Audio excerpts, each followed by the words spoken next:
Good evening and welcome back to the channel. Tonight, we aren't just looking at another rock in the sky, we are dissecting a physics puzzle that plays out at 70 kilometers. If you've been following the headlines, you've heard the name 3I Atlas. It's the third interstellar object catalogued by humanity after Oumuamua and Borisov. But if you think this is just a replay of those previous encounters, let's look closer at the data. Because the story here isn't about where it came from. It's about what it's doing right now, right here in our own backyard. The initial detection was standard. Telescopes picked up a faint point of light, but as we tracked it over several months, the light curve began to misbehave. It wasn't a steady tumbling rock, it was active. We are talking about sustained outgassing of gas, dust, and plasma. Now, comets do this all the time, but 3I Atlas is doing it while moving on a hyperbolic trajectory at velocities of roughly 60 to 70 km/s. That speed is the first red flag. It tells us this object is not bound to our sun. It is a visitor punching through the solar system with incredible kinetic energy. And yet, despite this dominant motion, it is shedding mass in a way that defies simple thermal models. We have photometric and spectroscopic observations, data from ground-based giants and space-based platforms that paint a picture of collimated jets. These aren't the diffuse clouds of gas you might expect from a sublimating snowball. These are directed streams of material shooting out from the nucleus. This is where the visualization gets interesting. Imagine a bullet flying through the air, but this bullet is spinning and venting high-pressure gas in specific directions. That venting acts like a thruster. It's a natural rocket engine, but the physics governing it are chaotic and raw. This activity has produced what astronomers call an atypical tail morphology.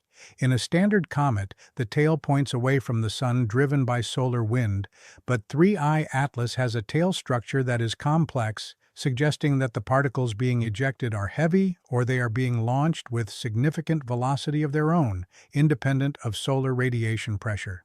This contradicts what we previously thought about how small interstellar bodies should behave when they get close to a star. We assumed they would either remain inert or disintegrate.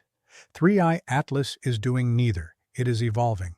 If you enjoy deep dives into these kinds of cosmic anomalies where we take the raw papers and break them down, make sure you hit that subscribe button right now. We track these stories as they evolve, and you won't want to miss the updates on this one, especially given what's coming in the later chapters of this investigation. Now, why does this collimation matter? It matters because of the energy budget. For an object to maintain directed jets while traveling at hypersonic interstellar speeds, the internal mechanism must be robust. We might be seeing pockets of volatile materials that have been frozen for billions of years in the deep void between stars, suddenly exposed to the heat of our sun. The thermal shock is immense, but the spectroscopic data is showing us something else. Plasma. The outgassing isn't just neutral gas, there is an ionized component. This implies high-energy interactions, possibly magnetic, possibly chemical, occurring right at the surface of the nucleus. Here is the crucial detail that separates 3I Atlas from its predecessors. The data indicates that this mass loss is significant enough to alter the object's trajectory slightly, a non-gravitational acceleration. But unlike Oumuamua, where the acceleration was subtle and mysterious, here we can see the engine, we can see the jets, we can map the plasma. The mystery isn't what is pushing it, the mystery is what is it pushing out. The velocity of the ejected material is the key variable. When a jet fires, the particles don't just sit there, they are launched, and because the parent body is moving so fast, we have a complex vector addition problem. You have the velocity of the nucleus at 60 to 70 km/s plus or minus the velocity of the jet. If a jet fires backward against the direction of travel, those particles leave the nucleus slower than the nucleus itself. They are effectively braked. It means that 3I Atlas isn't just a lonely traveler, it is a seeder, it is leaving a footprint. Because of the high orbital velocity and the high ejection velocity, the spread of material is massive. We are looking at a cloud of debris that is expanding and shearing apart under the influence of gravity. The nucleus will leave the solar system never to return, but the material it has ejected, that's a different story. We tend to think of space as empty and interstellar flybys as clean events. Entry, exit, done. But the physics of 3I Atlas suggests a messy encounter. It is dumping tons of material, gas, dust, plasma, into the inner solar system. And this material doesn't just vanish, it creates a structure in space, a ghost of the object's passage. In the next chapter, we are going to look at that ghost, the phantom trail. We need to understand the orbital mechanics that allow some of this interstellar matter to stay behind, trapped by the Sun. As we established, 3I Atlas is actively shedding material via collimated jets while traveling at tremendous speeds. The nucleus is outbound, destined to return to interstellar space. But remember that vector addition problem? Let's visualize the mechanics. You have the nucleus screaming along at 70 km/s. It fires a jet of dust and gas backward. To an observer on the nucleus, that dust is flying away. But to an observer on the Sun or Earth, that backward-firing jet is subtracting speed from the dust grains. If the ejection velocity is high enough, the resultant heliocentric velocity of that dust drops. This effectively puts the brakes on that specific fraction of the ejected material. While the main body retains enough energy to escape, the dust in the tail does not necessarily share that fate. Jet activity necessarily produces a spread in particle velocities. So what does this actually mean? It implies that not all of the released matter must immediately escape. Some fraction of the dust may remain temporarily bound.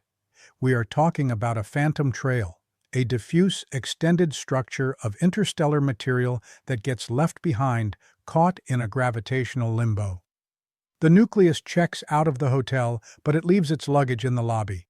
This trail isn't a tight line. It shears out into a complex three-dimensional ribbon weaving through the inner solar system. The evolution of such a trail is governed by more than just gravity. This is where we have to introduce the non-gravitational forces, radiation pressure, and the Poynting-Robertson effect. Photons from the Sun physically push these dust grains. For very small, fluffy particles, this pressure can blow them out of the system, but for larger grains, gravity wins. Over time, the Poynting-Robertson effect causes these grains to spiral inward. But here is the crucial detail that makes the 3I Atlas trail unique: the electrostatic properties of the dust grains. In the vacuum of space, sunlit dust becomes electrically charged. Ultraviolet light knocks electrons off the surface, giving them a positive charge. Once charged, these grains stop acting like simple falling rocks and start acting like charged particles. They interact with the solar wind and feel the interplanetary magnetic field. This allows for clumpy density inhomogeneities. Magnetic field lines can trap or funnel these grains, creating filaments where the dust density is much higher than average. The trail becomes a dynamic entity breathing and shifting with the solar wind. This brings us to the composition. If this were a normal comet, we'd expect silicates and carbon chains. But 3I Atlas is showing us spectroscopic indications of enhanced metallic content, particularly nickel. This implies a different origin story, perhaps a fragment from a shattered core of a dead world. Metallic grains are conductors. These grains can acquire high surface potentials, becoming highly charged little capacitors. Now combine this with the interplanetary magnetic field. A highly charged metallic dust grain moving through this field feels a Lorentz force. This is the same force that curves the path of electrons in a particle accelerator. If the Lorentz force is strong enough compared to gravity, the trajectories of these grains become non-Keplerian. They don't just orbit in simple ellipses, they can be deflected, channeled, or scattered. Imagine iron filings on a sheet of paper with a magnet underneath. Now imagine doing that on a scale of millions of kilometers with the shifting magnetic field of the solar wind. You get a dusty plasma structure. I'd love to see your theories in the comments. If we have interstellar material that is metallic and highly charged, could it interact with our own satellites differently than normal space dust? Does the electrical charge matter when it hits a solar panel? Let me know what you think. What it means for the stability of the trail is that it is resilient. Even months after the nucleus has passed, these coherent structures of metallic dust could persist, floating through the inner solar system like invisible minefields. The simulation spits out a date and a location. Orbital geometry implies that in upcoming months, specifically March and April, a specific planet could intersect a portion of this residual trail. And that planet is Earth. But the geometry is tricky. The intersection is roughly coincident with 3I Atlas, making a relatively close passage by Jupiter. You cannot talk about moving dust around the solar system without consulting the landlord, and the landlord is Jupiter. Jupiter is a gravity well of immense power. As the ejecta stream passes near the gas giant, interactions between the ejecta and Jupiter's gravitational and plasma environment could further redistribute the dust. Jupiter acts as a chaotic scatterer. It can strip dust away or it can focus it. Gravity assists work both ways. Here is the crucial detail. Jupiter also has the most powerful magnetic environment in the solar system. If these dust grains are indeed charged and metallic, passing near Jupiter is like walking through a magnetic storm. The Lorentz forces near Jupiter are orders of magnitude stronger than in the general solar wind. This could alter the charge state of particles, making them even more responsive to electromagnetic fields. This introduces uncertainty for the Earth intersection. A simple gravity model might predict a direct hit, but a magnetic model might push that stream 1,000,000 kilometers away. However, the possibility remains. The spread of velocities in the jets creates a very wide fan of material. It is highly probable that Earth will cross through some density of this material. We are looking at a rendezvous between our planet and matter born around another star.